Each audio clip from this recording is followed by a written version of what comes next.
Ce programme est financé par les amis et partenaires du ministère de Joyce Meyer. Donc, la façon dont nous ferons une différence dans le monde est de nous oublier nous-mêmes. Arrêtez d'essayer de vous occuper de vous-même tout le temps. Et si vous preniez la retraite du soin de soi et vous faisiez une grande fête de retraite pour vous-même?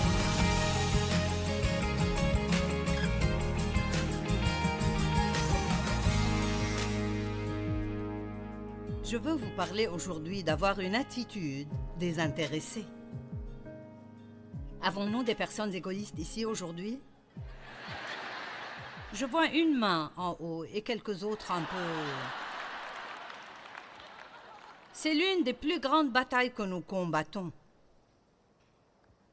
Je sais pour moi, ayant grandi dans une famille d'abus, où mon père a abusé de moi et il buvait beaucoup, et tout se rapportait à lui. Il était un manipulateur, un contrôleur, et il était violent.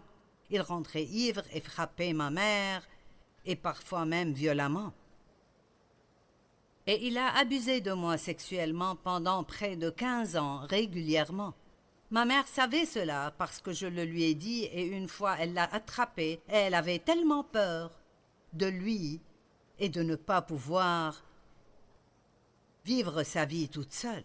Et donc, au fond, je n'avais jamais personne qui s'occupait vraiment de moi.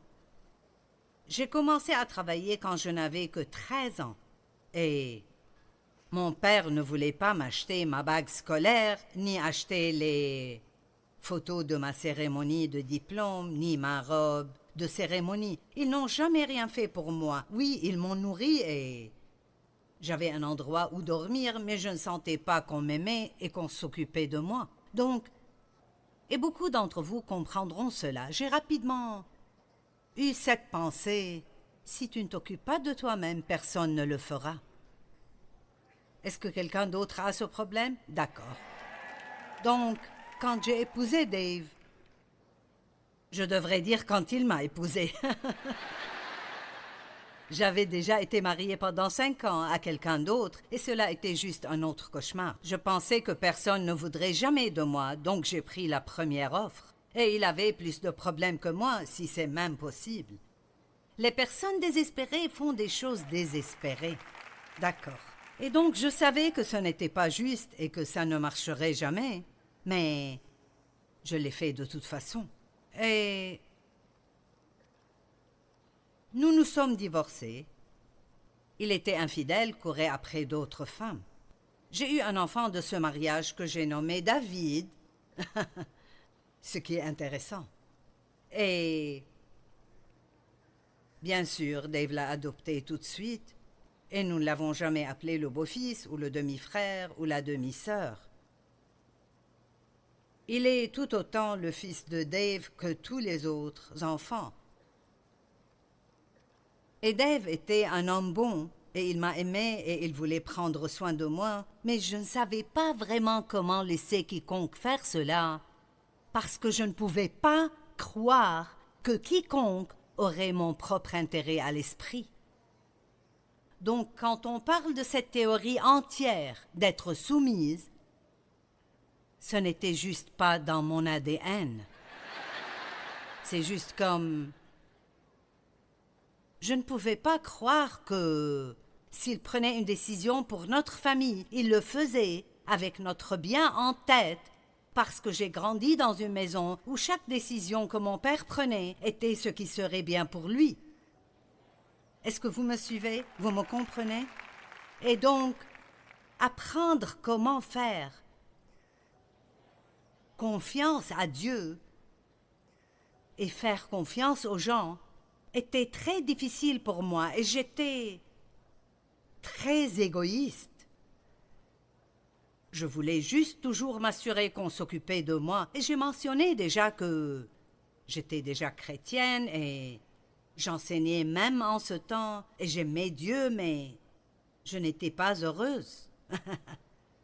Vous pensez au début, eh bien, si mon ministère grandit, je serai heureuse, et si je perds 10 kilos, je serai heureuse, et nous serons toujours heureux une autre fois. Et J'ai fait l'erreur sage de demander à Dieu ce qui n'allait pas. Il serait heureux de vous le dire si vous voulez vraiment savoir. Et il a dit, tu n'es pas heureuse parce que tu es égoïste. Et vous ne pouvez pas être heureux et égoïste en même temps. Maintenant, ne me regardez pas avec cet air vacant. Je veux que vous compreniez cela. Vous ne pouvez pas être heureux et égoïste en même temps. Nous ne sommes pas créés par Dieu pour nous tourner vers nous et essayer de toujours nous occuper de nous-mêmes. Mais nous sommes créés par Dieu pour tendre la main à d'autres. En fait, je vous lirai un verset qui dit « Oubliez-vous vous-même ». Eh bien... Et qui s'occupera de moi? Eh bien, la clé est que si nous tendons la main à d'autres personnes, Dieu s'occupera de nous.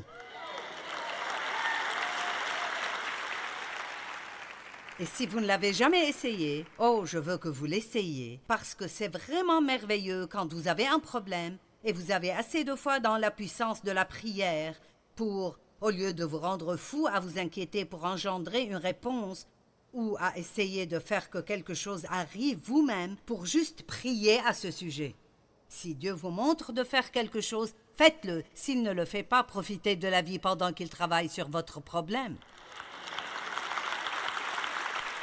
Et je n'ai pas compris comment Dieu pourrait s'attendre à ce que je fasse confiance aux gens après ce qui m'a été fait. Et nous avions une conversation un jour, moi et le Seigneur, à propos d'avoir une attitude soumise envers Dave, parce que, je veux dire vraiment, même si j'essaie juste de lire ces versets dans la Bible, ça me faisait frissonner. Admirez vos maris. Et j'ai juste... Est-ce qu'une autre femme ici sait de quoi je parle? C'est juste comme... Je ne peux pas parce que personne ne s'occupera de moi si je ne le fais pas moi-même. Et donc, je demande à Dieu, comment peux-tu t'attendre à ce que je fasse confiance à un homme de prendre soin de moi? Il a dit, je ne te demande pas de faire confiance à l'homme, je te demande de me faire confiance concernant l'homme. Vous voyez, Dieu peut contrôler les gens, mais nous ne le pouvons pas. Et donc, j'ai beaucoup appris à propos de Dave même, et il veut s'occuper de moi, et il prend des décisions qui sont pour mon bien. Et il veut que j'aie vraiment tout ce que je désire. Il me dit souvent, je veux que tu sois heureuse. Je veux que tu sois heureuse. Si tu veux un chien, si ça te rendra heureuse, amène un chien si tu veux. Je veux juste que tu sois heureuse. Eh bien, ça m'a pris des années avant que je ne comprenne que quelqu'un d'autre pourrait vouloir que je sois juste heureuse. Mais c'est comme ça que se comporte l'amour. L'amour veut que l'autre personne soit heureuse et il sacrifie pour que cette personne soit heureuse. Allez, gardez-moi réveillée.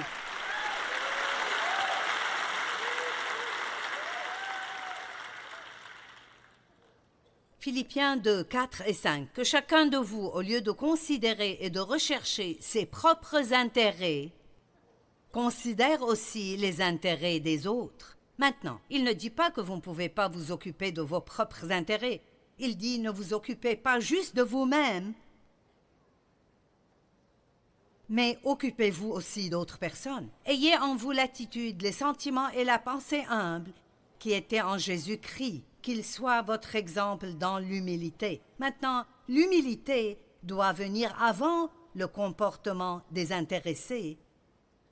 Parce que si nous n'avons pas une pensée humble, alors nous penserons que nous sommes au-dessus des autres et qu'ils devraient toujours faire des choses pour nous.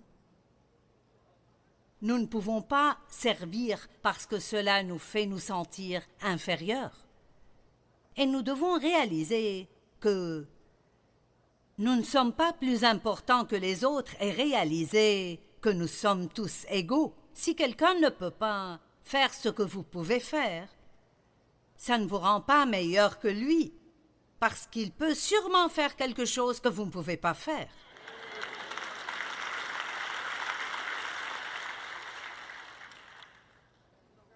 Et ensuite, ce verset dans Marc 8, 34, qui me dit de m'oublier moi-même.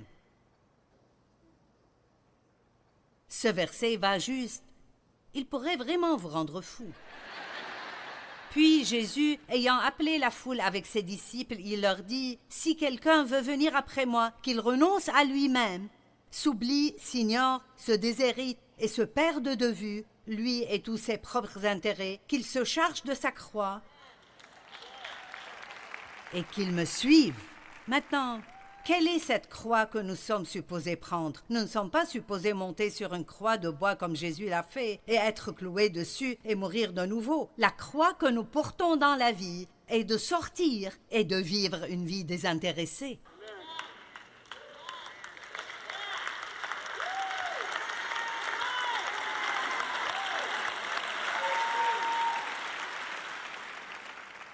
Qu'est-ce que vous pensez qu'il arriverait si vous commenciez à vivre pour la joie des autres? Oh mon Dieu!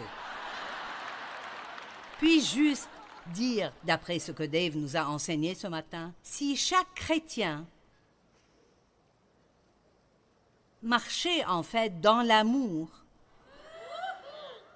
nous n'aurions pas les problèmes dans notre pays que nous avons.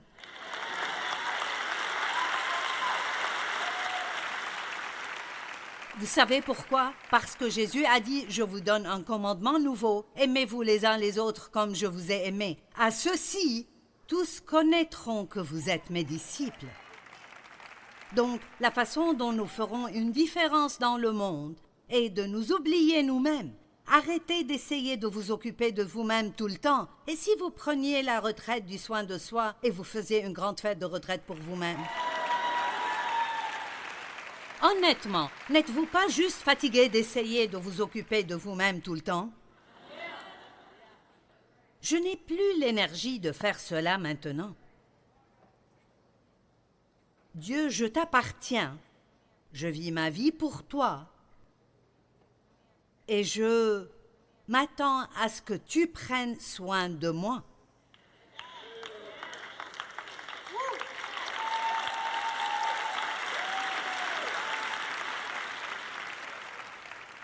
Je me rappelle quand Dieu m'a dit d'arrêter de donner à Dave la responsabilité de ma joie. Et il y a quelques dames ici qui ont besoin d'écouter cela, et probablement quelques hommes ici. Ne rendez pas votre époux responsable de vous garder heureux.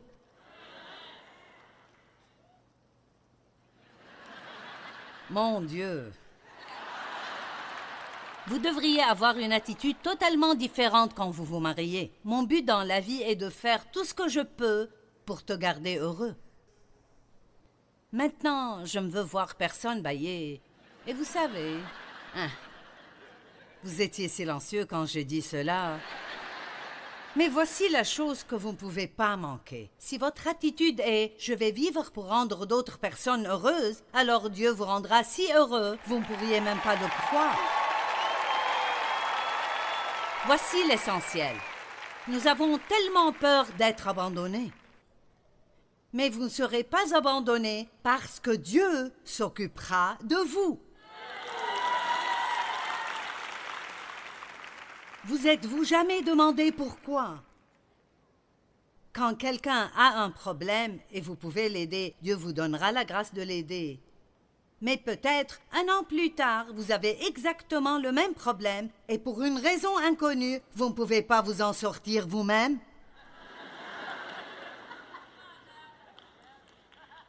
Et cela parce que Dieu ne nous a pas créés pour nous occuper de nous-mêmes, mais pour tendre la main aux autres.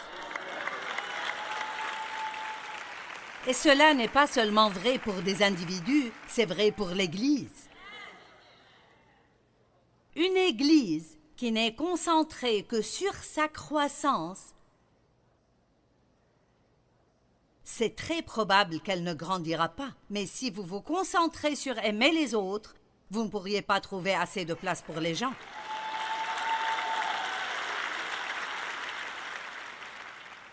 Ce n'est pas juste un petit club social où les chrétiens se réunissent et... Loué soit le Seigneur, merci Jésus, nous avons nos bijoux chrétiens, nos grandes Bibles. Non, nous devons avoir un sermon chaque semaine qui nous rendra un peu inconfortables. Sortir d'ici et rendre Jésus réel pour un monde qui a des problèmes sérieux. Ah, écoutez-moi, vous devez être une influence pour vos enfants. Leur montrer quelque chose à vouloir. N'allez pas juste à l'église le dimanche pour ensuite agir comme le diable à la maison. Eh bien, je suis désolée. Je ne comptais pas être trop brutale, mais... Si nous sommes d'assez bons exemples pour nos enfants, quoi que soient les tentations qu'ils rencontrent dans le monde et la pression qu'il y a, ils les dépasseront et reviendront. Parce que tout le monde peut faire la différence entre quelque chose de vrai et quelque chose de faux.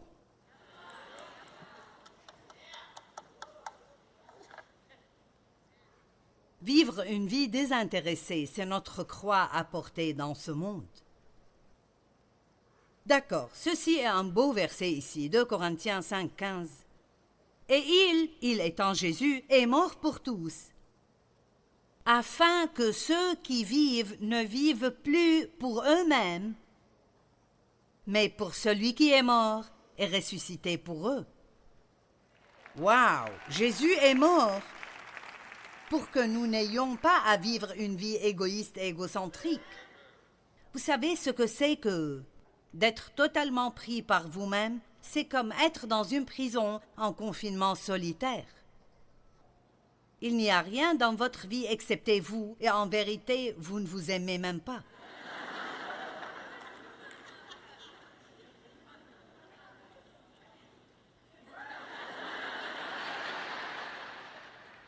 Je sais qu'un sermon d'1 heure sur le fait de ne pas être égoïste ne fait peut-être pas plaisir à votre chair, mais... Waouh!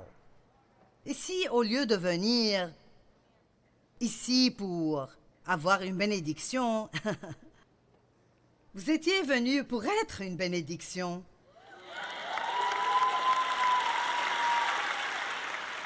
Je me demande combien d'entre vous ont prié pour moi en chemin ici ce matin. Oh Seigneur, j'espère que Joyce aura une parole pour moi. Pour être honnête, ça ne m'encourage pas. Il n'y a pas beaucoup de mains levées. Mais j'ai prié pour vous ce matin. Amen. Quand nous venons à ces conférences, je veux dire, quand je partirai d'ici cet après-midi à 3 heures, vous aurez pris tout ce que j'ai et je rentrerai et je reconstruirai et je serai prête à le faire de nouveau dans 2 semaines. Et entre-temps, j'écrirai un livre où je préparerai un nouveau sermon. Je travaille dur sur ce que je fais. Et j'ai besoin de vos prières autant que vous avez besoin des nôtres. Ne veuillez pas toujours avoir.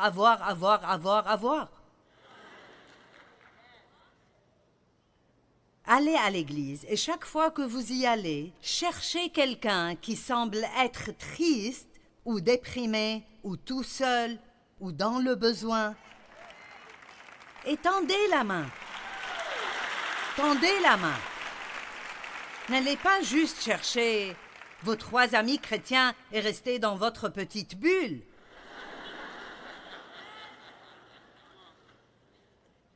Est-ce que je prêche bien, pasteur Tommy? Je sais, parce que j'ai essayé d'être égoïste et d'être heureuse, et ça ne marche juste pas. Ça vous épargnera plusieurs voyages en cercle au même endroit si vous m'écoutez.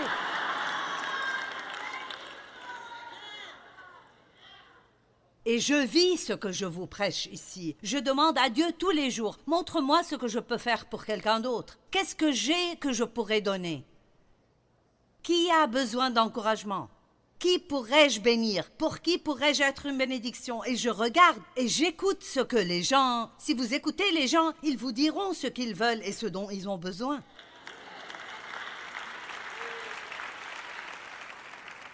Le Seigneur m'a dit une fois, arrête de me demander de faire des choses pour des gens que tu pourrais facilement faire, mais tu ne veux juste pas les faire.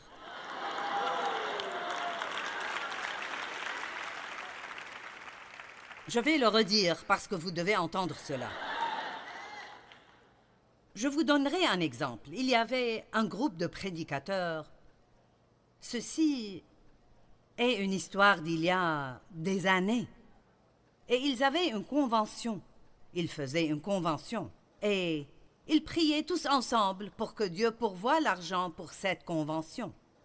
Et l'un d'eux s'est arrêté et a dit « Attendez une minute. Ne demandons pas à Dieu de faire cela parce que nous quatre, ensemble, nous pourrions facilement payer pour cette convention. »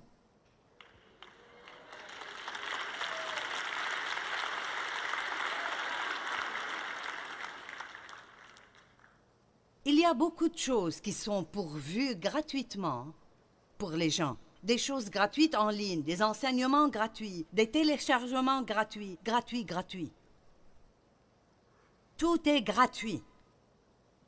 Nous avons amené, je ne sais pas combien de camions, et nous les avons amenés pleins de lumière, d'écrans et de tous ces produits et de belles choses. Et nous avons des gens qui ont offert leur temps tout le week-end pour vous accueillir et faire des choses pour vous.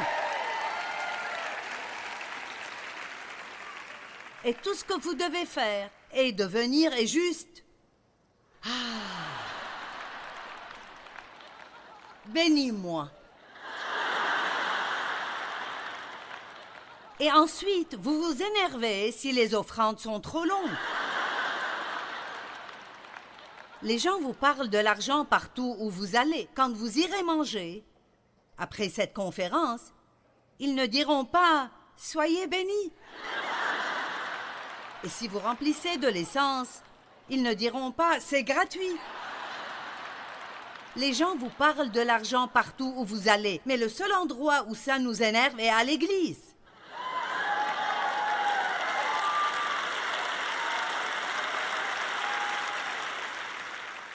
Eh bien, je ne sais pas vraiment ce que vous faites de notre argent.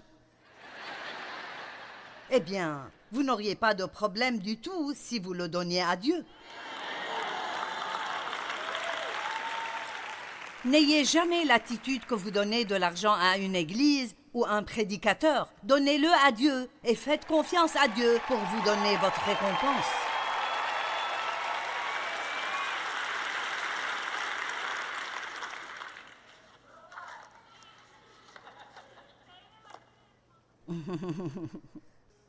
Je ne sais dire les choses que comme elles sont, alors... Philippiens 4:5. Faites-vous connaître envers tous les hommes par votre amabilité, votre désintéressement, votre esprit considéré. Le Seigneur est proche, il vient bientôt. Je trouve cela très intéressant parce que l'essentiel est... Voici ce que vous devez faire parce que Jésus revient bientôt.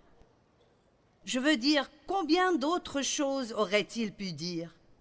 Mais il a dit, Jésus revient bientôt, alors que votre désintéressement soit visible pour tous les hommes.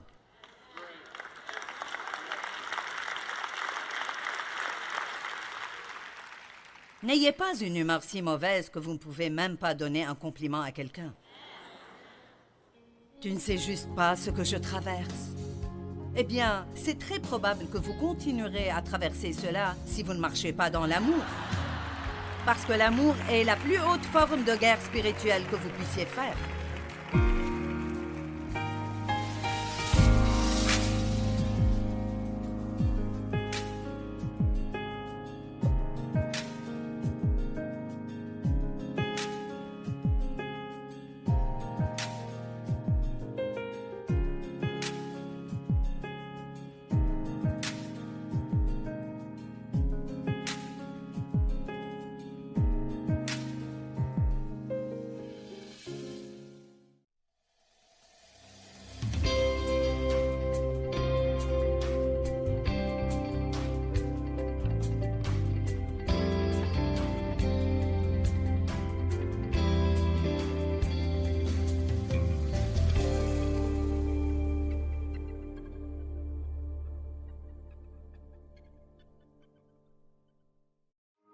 Ce programme est financé par les amis et partenaires du ministère de Joyce Meyer. La plupart des gens dans le monde diraient « Occupe-toi de toi-même ». Occupe-toi de toi, car si tu ne le fais pas, personne d'autre ne le fera. Et je suis ici pour vous dire de vous oublier vous-même, de vous perdre de vue et de tendre la main à d'autres.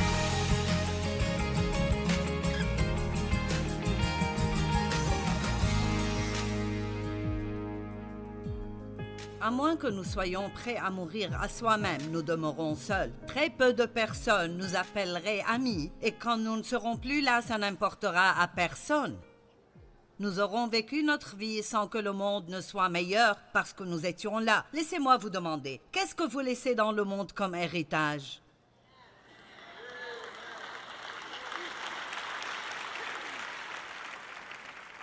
Mon but était, il y a plusieurs années, j'ai dit au Seigneur, je voudrais laisser au moins 100 livres de bonne qualité à propos de Jésus que les gens pourraient lire 100 ou 200 ans après moi. Dieu fait plus que juste le nécessaire et j'en suis à 135 maintenant.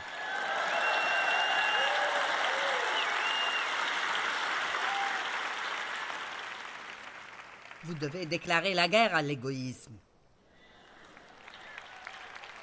Décidez aujourd'hui, je refuse de vivre en tant que personne égoïste et égocentrique. Je ne le ferai pas. Et la seule façon pour vous de vaincre l'égoïsme et la cupidité est d'être un donneur agressif et de bénir d'autres personnes.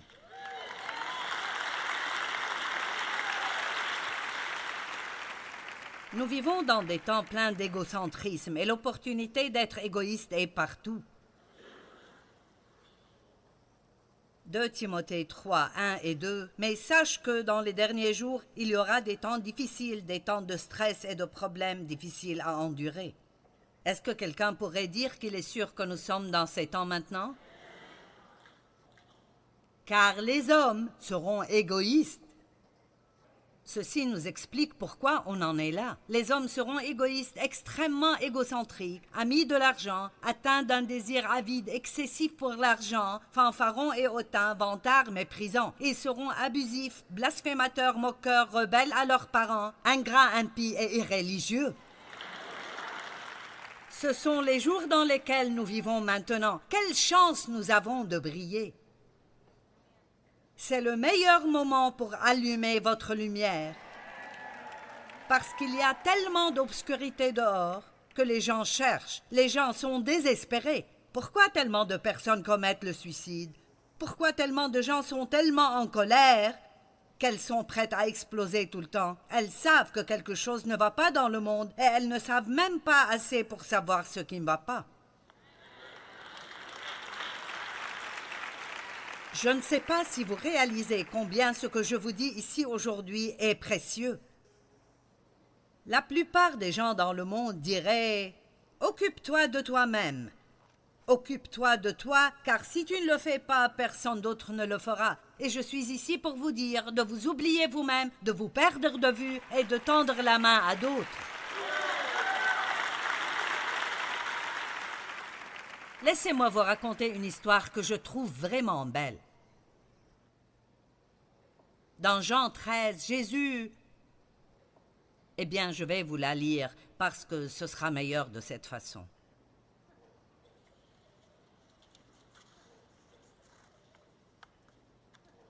Mes doigts sont secs, je ne peux pas... Ce n'est pas que c'est sec ici. Donc ma question est, avez-vous lavé des pieds dernièrement? Jean 13, 17 versets. Voyons si vous pouvez vous concentrer aussi longtemps.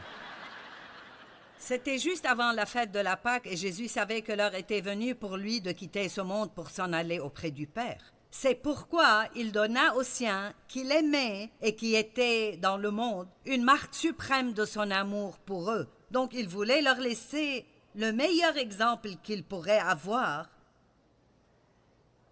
pour qu'ils le pratiquent comme ils vivent leur vie. C'était au cours du repas, déjà le diable avait semé dans le cœur de Judas, fils de Simon Iscariote, le projet de trahir Jésus. Jésus savait... J'aime cela. Jésus savait que le Père avait tout remis entre ses mains. Il savait qu'il n'était pas obligé de faire quoi que ce soit. Il est le roi des rois, le Seigneur des seigneurs, toute la puissance lui appartient. Mais vous voyez, la vraie puissance peut servir.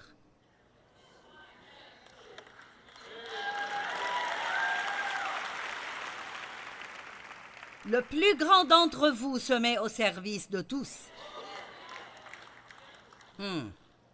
Nous l'avons compris à l'envers. Le monde pense qu'être un serviteur est une position basse. Mais Dieu dit l'opposé. Mais vous voyez, Jésus savait que le Père avait tout remis entre ses mains, qu'il était venu d'auprès de Dieu et qu'il allait retourner auprès de lui. Il savait qu'il serait là juste pour une période de temps, pour un but.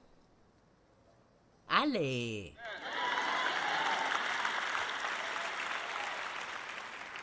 Vous êtes né parce que c'était la volonté de Dieu pour vous d'être né. Et si vous êtes un croyant en Christ, vous savez où vous irez quand votre vie sera terminée. Donc, que faites-vous? Vous ne faites que passer. Ceci n'est pas votre demeure. Vous ne faites que passer. Dieu a un but pour vous.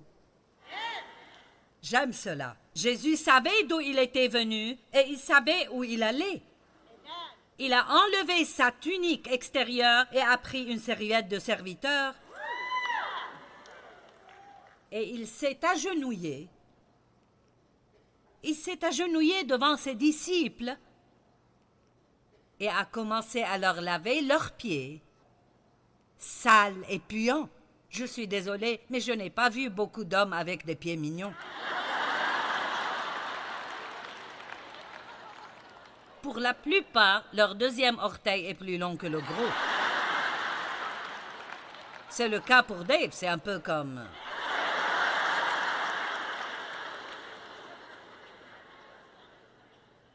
Et ils mettaient des sandales et les routes n'étaient pas pavées et donc leurs pieds étaient sales. Sales. Et il leur a lavé les pieds. Quand il est arrivé à Pierre, verset 6, Pierre protesta, « Seigneur, tu veux me laver les pieds ?» Jésus lui répondit, « Ce que je fais, tu ne le comprends pas pour l'instant, tu le comprendras plus tard. » « Non, répondit Pierre, tu ne me laveras jamais les pieds. » Et écoutez ceci, Jésus lui répondit, « Si je ne te lave pas, tu n'auras point de part avec moi. » Donc, ne spiritualisons pas trop les choses. Ce qu'il dit est, si nous ne faisons pas des choses l'un pour l'autre, alors il n'y a pas de vraie relation. Tu n'as pas de part avec moi, je n'ai pas de part avec toi. Je me demande si quelqu'un dans le monde est prêt à avoir une relation réelle, où vous donnez votre vie l'un pour l'autre, et vous désirez servir et faire ce qui serait considéré comme un travail ingrat. Je regardais mon programme à la télé l'autre jour. J'ai en fait appris de moi-même. Et je parlais d'un matin où... Et vous savez, les matins sont vraiment...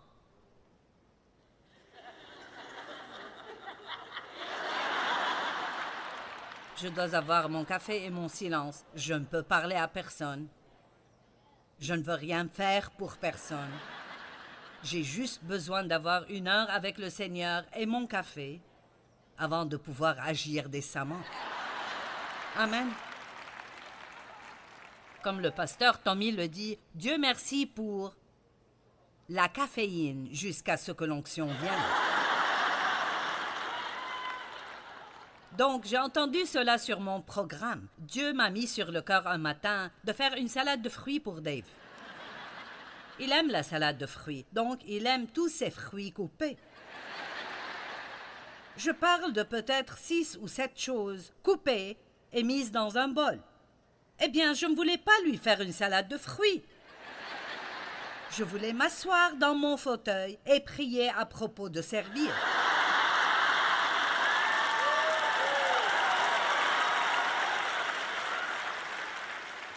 Je voulais m'asseoir dans mon fauteuil et prier à propos de marcher dans l'amour. Je ne voulais pas faire cela.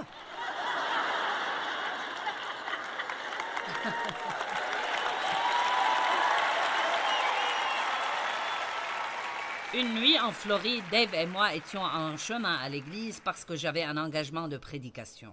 Et je ne sais pas sur quoi je prêchais, mais c'était quelque chose de semblable à cela. Et nous avons été arrêtés par un train, et ça me rendait nerveuse parce que je ne peux pas supporter être en retard à mes réunions. Et donc, comme il y avait d'autres personnes arrêtées, Dave décide de laisser passer toutes ces personnes. Et j'ai dit, Dave, nous n'avons pas le temps d'être gentils.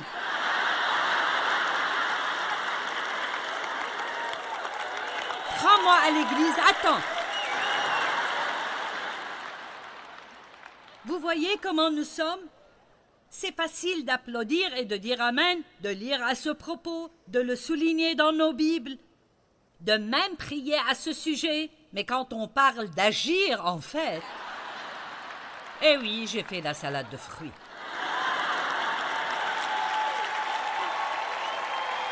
Mais j'ai protesté. D'accord, maintenant écoutez. Donc il leur a dit, je viens de vous donner un exemple pour qu'à votre tour, vous agissiez comme j'ai agi envers vous. J'aime le verset 17.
Si vous savez ces choses, vous êtes heureux si vous les pratiquez.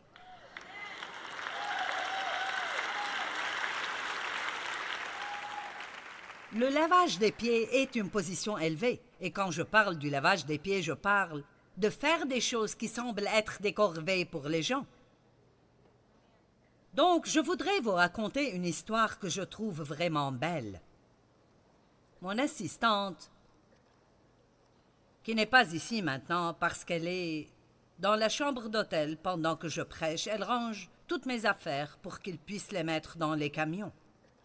Elle est mon assistante administrative, donc elle a une position assez élevée dans le ministère. Et elle a dit qu'elle priait un jour et Dieu lui a dit de se préparer pour la promotion.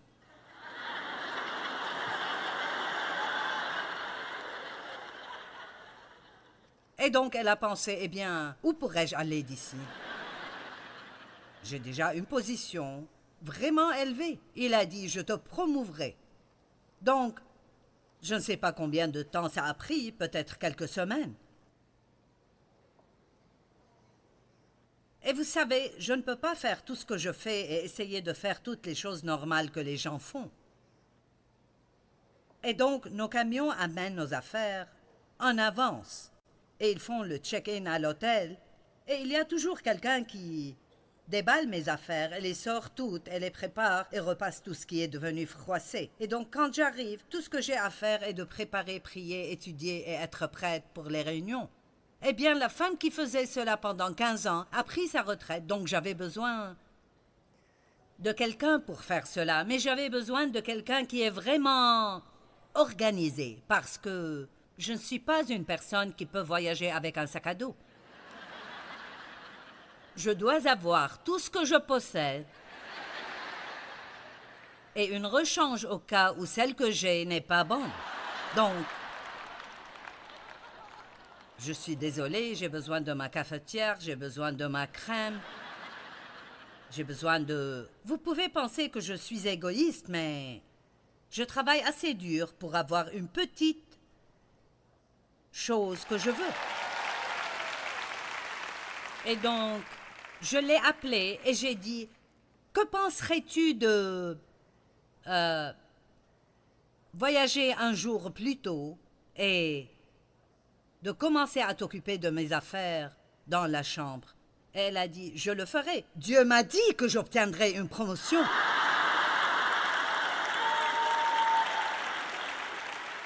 Maintenant, j'ai pensé, comment cela pourrait-il être une promotion?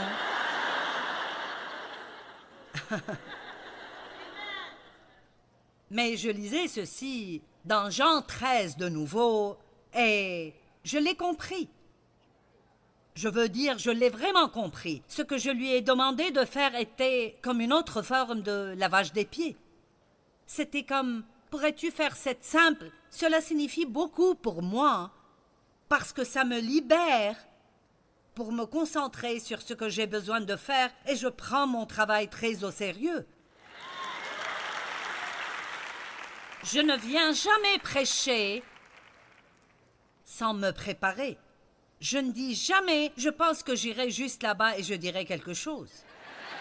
Je pourrais ne pas dire ce que j'ai préparé, mais au moins je suis prête. Et j'ai compris, c'était juste comme, j'ai enfin compris. Aux yeux de Dieu, c'était une promotion. Que quelqu'un comprenne ceci.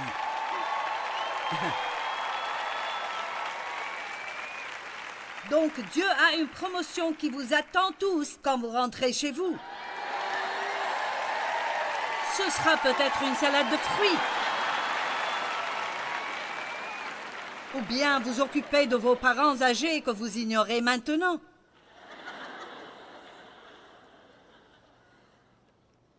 Qui dit que vous ne devez pas être bon envers vos parents parce qu'ils n'ont rien fait de bien pour vous? C'est exactement ce que Dieu veut que nous fassions. Parce que nous ne sommes pas ordinaires.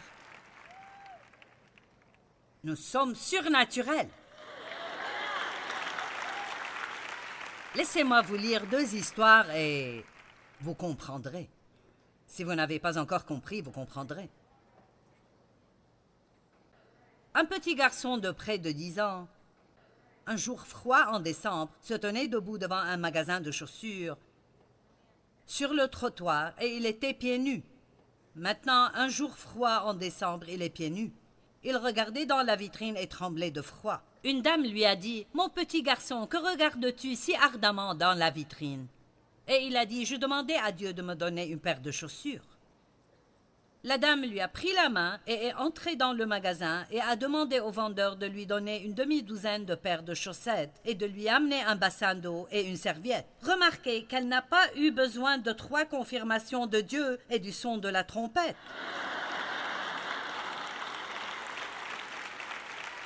Elle a vu un besoin et elle s'est immédiatement occupée à remplir ce besoin. Elle n'a pas pensé à si ce petit garçon méritait cela ou pas. Le vendeur les lui a amenés et elle a pris le petit gars à l'arrière du magasin pour qu'il ne soit pas embarrassé. Elle s'est agenouillée, a lavé ses petits pieds et les a séchés. Le vendeur est retourné avec les chaussettes, elle l'a fait mettre une paire aux pieds et elle lui a acheté une paire de chaussures. Elle a noué le reste des paires de chaussettes et les lui a données. Elle lui a caressé la tête et comme elle s'est retournée, elle a dit « Aucun doute, tu te sens plus à l'aise maintenant ?» Le garçon, ébahi, l'a regardé, lui a pris la main et a levé les yeux vers sa face et avec des larmes aux yeux, il a dit « Madame, êtes-vous la femme de Dieu ?»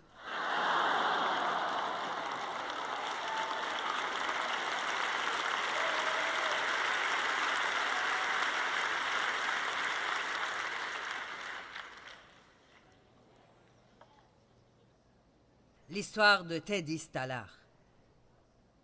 Ted Stallard comptait sans doute parmi les moindres des gens. Il avait de mauvais résultats à l'école et était peu soigné, sans expression et repoussant. Même sa maîtresse, Miss Thompson, aimait utiliser son feutre rouge et placer des X à côté de ses mauvaises réponses. Si seulement elle avait étudié l'historique de Teddy, parce que c'est ce qui était marqué. 12e, Ted montre du potentiel dans son travail et son attitude, mais sa situation à la maison est mauvaise.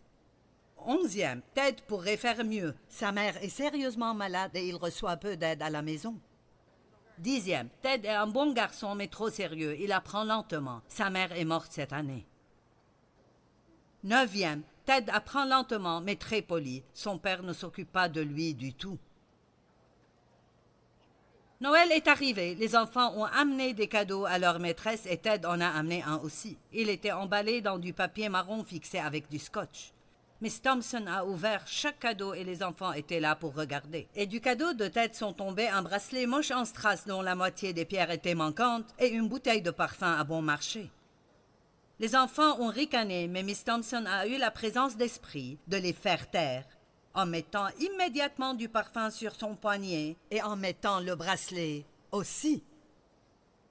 À la fin de la journée, les autres enfants sont partis et Ted s'est approché et a dit « Miss Thompson, vous sentez bon, juste comme ma mère, et son bracelet vous va vraiment très bien. Je suis heureux que vous aimiez mon cadeau. » Quand il est parti, Miss Thompson s'est mise à genoux et a demandé à Dieu de lui pardonner et de changer son attitude. Et peut-être que nous avons besoin de faire ça aussi. Amen. Tout ce que vous avez fait au plus petit de mes frères, c'est à moi que vous l'avez fait. Le semestre suivant, les enfants ont été accueillis par une maîtresse réformée qui était décidée d'aimer chacun d'entre eux, spécialement ceux qui apprennent lentement. Et peut-être pas étonnamment, Ted a commencé à s'améliorer. Il a rattrapé les autres enfants et a peut-être même devancé d'autres. Eh bien, le temps est passé et Miss Thompson n'a pas entendu parler de Ted pendant longtemps. Un jour, elle a reçu cette note. Chère Miss Thompson, je voulais que vous soyez la première à savoir que je serai diplômée 2e de promotion. 4 ans plus tard, chère Miss Thompson, on vient de me dire que je serai diplômée 1er de promotion et je voulais que vous soyez la première à savoir. L'université n'était pas facile, mais je l'ai aimée. Avec amour, Ted. Et 4 ans après cela, chère Miss Thompson, dès aujourd'hui, je suis docteur Theodore Stallard. Qu'en dites-vous?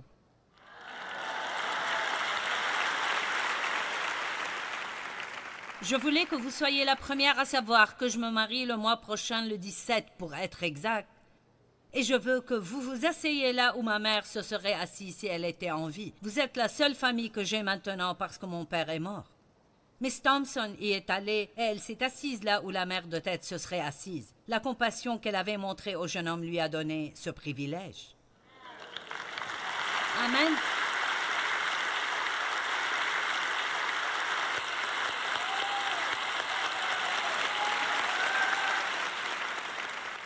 D'accord, maintenant je pense que nous devons prier.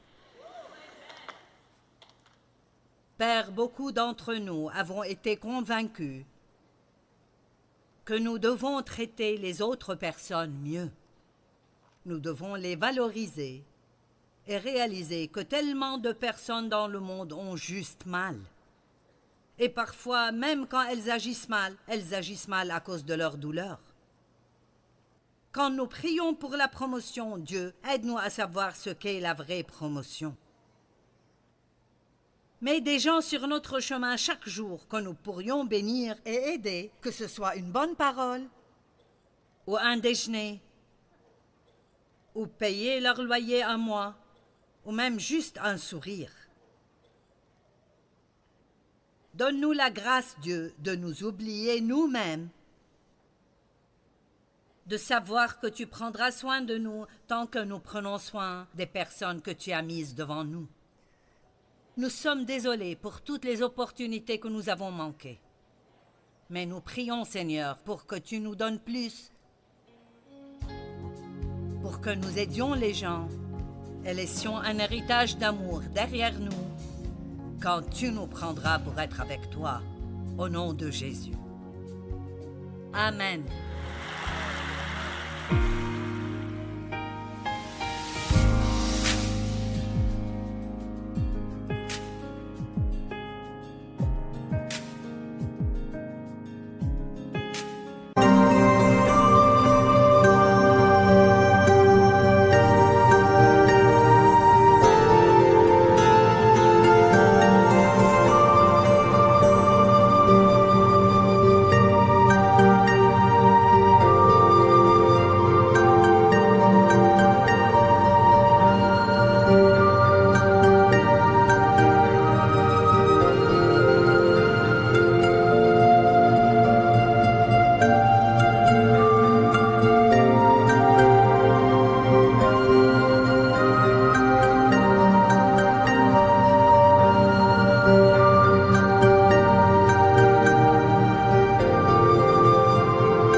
phương trời vẫn nhớ tới quê hương.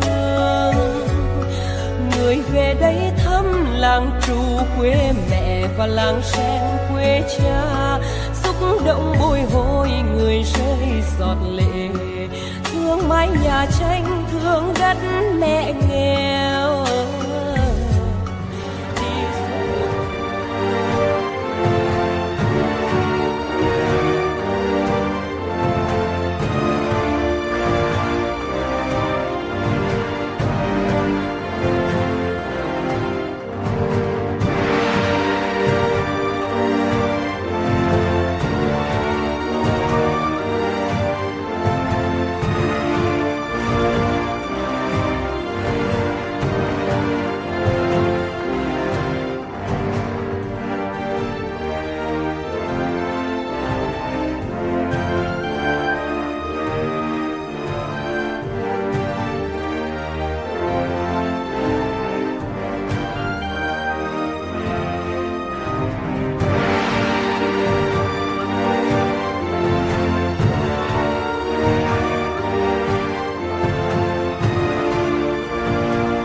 Hãy